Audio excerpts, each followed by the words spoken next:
السماسرية خرجتو على أكادير. أكادير ماشي سوق أسبوعي وماشي غنيمة لكل واحد فاق الصباح وقال أنا سمسار. مدينة على قدها ولات رهينة عند ناس ما عندهم لا تكوين لا قانون لا أخلاق، كيكذبوا كيزيدوا في الثمن وكيجريوا وراء العمولة وخا يخرجوا على المدينة. اليوم ما غاديش نضحكوا على ريوسنا، اليوم غادي نهضروا على حقيقة غادي تقصح شي ناس، ولا سكتنا غادي نكونوا مشاركين في هذه الجريمة. وخا انا عارف باللي غادي يكثروا علينا السماسرية في التعاليق. موضوع ديال السماسرية في العقار بمدينة أكادير ولا متداول بكثرة، كيهضروا عليه الناس بزاف، وبالخصوص بعد ما ولات الأسعار ديال العقار طالعة ومبالغ فيها، ومع تزايد عدد الوسطاء بالمنطقة بحيث ولاو السماسرية أكثر من البائعين والمشترين، كلشي ولا سمسار. وباش نحيطوا هذا الموضوع بكل الجوانب ديالو غادي نناقشوا ثلاث نقط أساسية، وهي دور السمسار، الأساليب اللي خلاوهم يخرجوا على المدينة، ونقترحوا بعض الحلول للتخفيف من الآثار السلبية اللي كيخليوها هذه الفئة. أولا دور السمسار. في الأصل السمسار خدمته ولا الدور ديالو هو الوساطة، أي التقريب بين البائع والمشتري ويسهل عملية البيع مقابل عمولة. ولكن في مدينة أكادير بزاف منهم تجاوز هذا الدور التقليدي ديال الوساطة، ولاو هما اللي كيتحكموا في السوق وكيدخلوا يشريوا ويعاودوا يبيعوا باش يطلعوا الأثمنة. وفي الآونة الأخيرة كنشوفوا واحد الظاهرة خطيرة، ولاو بعد ما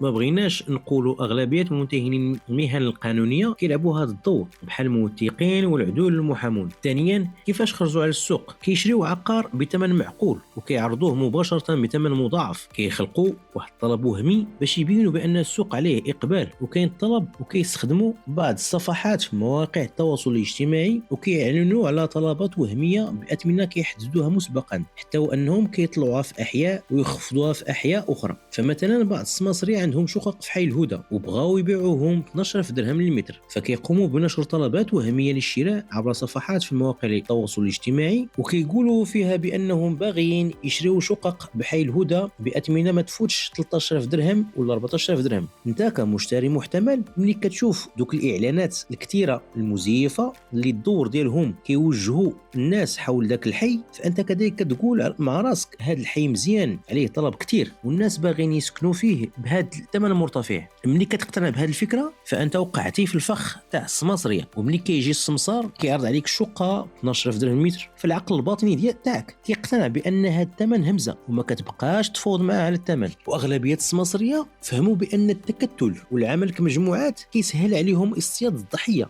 والتسميح على استخدام هذا المصطلح، ولكن هذا هو الواقع. وكيجمعوا معلومات على الاراضي والشقق وكيتواطؤوا فيما بينهم باش يرفعوا الثمن، وديما فاش كيبرروا قيمه العموله تاعهم المبالغ فيها اللي كيطلبوها البائع ولا المشتري، كيقولوا بان راهم 4 ولا 5 تاع السماسريه. المشتري البسيط ما كيوصلش مباشره للمالك، وديما كيردوا عباره مول المحل ساكن بالخارج ولا في اقليم ولا مدينه بعيده، ويحاول ما امكن باش ما تلاقاش مع البائع، خصوصا في مرحله التفاوض على الثمن، باش السمسار يتحكم في عمليه البيع. وكاينه واحد الحيله كيديروها السماسريه بالتواطؤ مع بعض الموثقين سامحهم الله، بحيث كيوهم السمسار البائع بانه هو المشتري الحقيقي، وملي كيحط البائع الوثائق تاعو عند الموثق وفي ديك الفتره تاع الحصول على الابراء الضريبي واستكمال باقي الوثائق، كيقلب السمسار على المشتري وكيبيع ليه العقار على اساس انه هو البائع بثمن اكبر بداك الثمن اللي طلب به البائع الاول، وهو كياخذ داك الفرق. ثالثا خلاصه وبعض الحلول الممكنه. أكادير كتعتبر مثال حي لجشع السماسريه، وما نسمعه من قصص حول اغتناء بعض السماسرة بين عشية وضحاها خير دليل على ذلك،